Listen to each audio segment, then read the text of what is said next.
জিনিসটা বানানোর জন্য 5টা স্টিক লাগবে, লম্বা জানি থাকে, নাহলে হবে না। এটা নিচেরটা জানি প্রথমে, তারপরে জানি বাম পাশেটা সেকেন্ডে, তারপরে হলো থার্ডে, তারপরে এইটারে আপনারা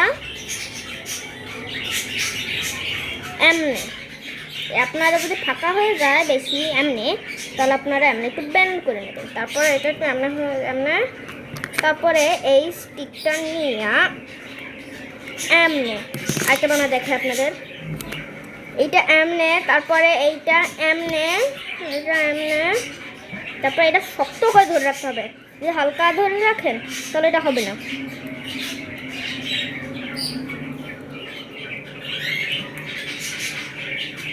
তারপরে এইটা এমনে,